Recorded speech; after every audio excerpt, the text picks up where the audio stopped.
আসসালামু আলাইকুম। কুকিং স্টুডিওর আজকের এপিসোডে আপনাদের জন্য নিয়ে এলাম বাংলাদেশের খুবই মজার একটি রেসিপি ক্রিম জাম।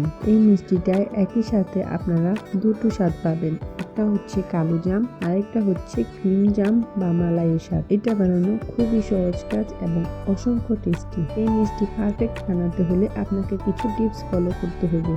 চলুন তাহলে দেখে নিই পুরো প্রসেস প্রণালী। প্রথমে এক বাটিতে নিয়ে নিয়েছি 1 টেবিল চামচ সুজি। সুজিটাকে ভাজতে হবে না, ভাজা ছাড়াই আমি নিয়ে নিয়েছি। দিয়ে দিচ্ছি 1 টেবিল চামচ নর্মাল পানি।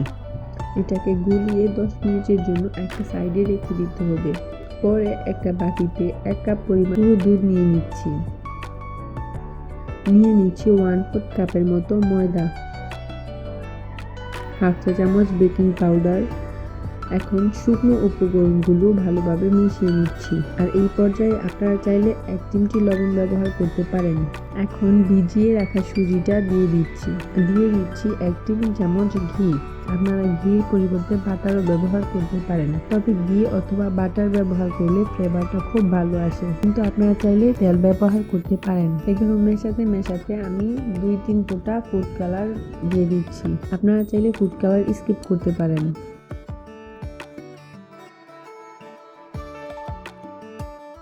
এবার 1/4 কাপ লিকুইড দুধ নিয়ে একটু করে দুধ দিয়ে আমি এটাকে একটা ডোয়ের মতো তৈরি করে নেব। তবে এটাও খেয়াল রাখতে হবে ডোটা যেন খুব বেশি শক্ত না হয়, একটু সফট হয়। তাই আমি যে দুধের পরিমাণটা নিয়েছি সেটা যদি এনাফ না হয় তাহলে আরও 2-3 টেবিল চামচ দুধ ব্যবহার করতে পারেন। এক্সট্রা দুধ লাগবে কিনা সেটা আপনি নিচ থেকে বুঝে নেবেন। হাত দিয়ে ধরে দেখবেন, যদি এইরকম স্টিকি থাকে তাহলে আর দুধ মিশাতে হবে না। ডো যদি শক্ত হয় তাহলে মিষ্টিও শক্ত হবে, আর এই জন্য ডোটাকে সফট থাকতে হবে। এখন এই ডোটাকে ঢাকনা দিয়ে ঢেকে রেখে দিতে হবে 5 মিনিটের জন্য। 5 মিনিট ঢেকে রাখার জন্য ডো থেকে এক্সট্রা স্টিকি ভাব চলে যাবে। এবার হাতে একটু তেল মেখে নিচ্ছি। একটুখানি ডো হাতের মধ্যে নিয়ে প্রথমে গোল করে নেব, এরপর সেটাকে মিষ্টির শেপ দিব।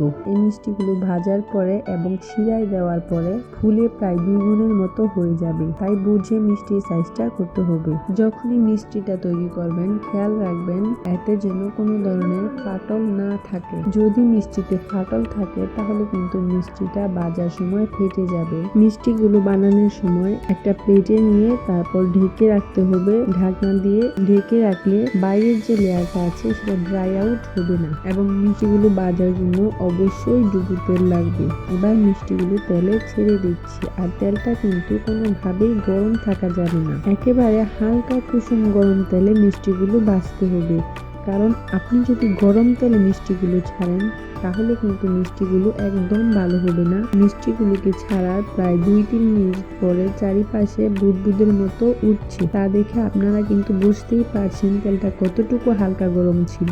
আপনি যদি ঠান্ডা তেলের মধ্যে মিষ্টিগুলো ছেড়ে দেন তারপরে চুলাটাকে ধরিয়ে দেন তাতেও কিন্তু কোনো সমস্যা হবে না। মিষ্টিটাকে অবশ্যই লো আঁচে ভাজতে হবে। এই মিষ্টি ভাজার প্রথম শর্তই হলো চুলার আঁচ কমিয়ে হালকা গরম তেলে মিষ্টিগুলো ভাজতে হবে। তাড়াহুড়া করে ভাজা যাবে না। আর মিষ্টিগুলো দেওয়ার 1 থেকে 2 মিনিটের মাথায় প্রথম পর্যায়ে উল্টে দিতে হবে। প্রায় 12 থেকে 13 মিনিট ভেজে নেওয়ার পর মিষ্টির কালার গোলাপ জামের মতো হয়েছে।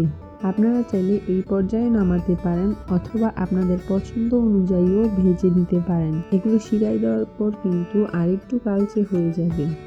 শিরা তৈরি করার জন্য আমি এখানে 1 কাপ চিনি নিয়েছি, দিয়ে দিচ্ছি 2-3টি এলাচ, আর দিয়ে দিচ্ছি 2 কাপ থেকে একটু কম পানি। দিয়ে দিচ্ছি লেবুর রস 1/2 চা চামচ। লেবুর রস চিনির শিরাকে স্বচ্ছ রাখতে সাহায্য করবে এবং ক্রিস্টালাইজ হয়ে যাবে না। অপেক্ষা করতে হবে বলক আসার জন্য। চিনির শিরাটা কিন্তু ঘন করা যাবে না। যখন বলক চলে আসবে তখনই এই গরম শিরার মধ্যে মিষ্টিগুলো দিয়ে দিতে হবে।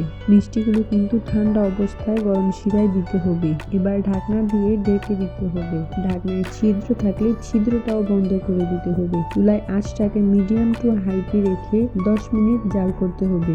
এই 10 মিনিটে কিন্তু ঢাকনা খোলা যাবে না। মাঝে একবার হাতলটা ধরে এইভাবে ঘুরিয়ে দিতে হবে। 10 মিনিট হয়ে গিয়েছে। আমি এখন চুলার জালটাকে বন্ধ করে দিচ্ছি। ঠান্ডা করে নিতে হবে। আমি কিন্তু ঠান্ডা করার মাঝেও ঢাকনা খুলিনি। এখন ভিতরে ক্রিম বানানোর জন্য আমি এখানে হাফ কাপ গুঁড়ো দুধ নিয়েছি। এর মধ্যে 3 টেবিল চামচ চিনি দিয়ে দিচ্ছি।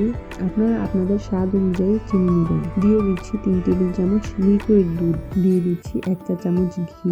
আপনারা চাইলে বাটারও দিতে পারেন।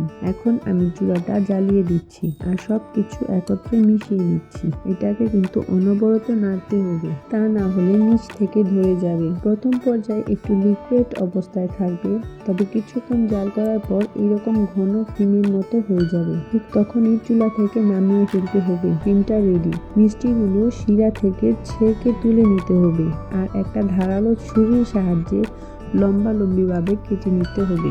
কাটার সময় এটাও খেয়াল রাখতে হবে যেন দুভাগ না হয়ে যায়, একটা সাইড যেন একটু হলেও লেগে থাকে। এবার ক্রিমটা মিষ্টির ভেতরে পৌঁছানোর জন্য আপনারা চাইলে পাইপিং ব্যাগের সাহায্যও দিতে পারেন, অথবা আমার মতো এইরকম ভাবেও দিতে পারেন। এভাবে করে সব মিষ্টি বানিয়ে নিচ্ছি।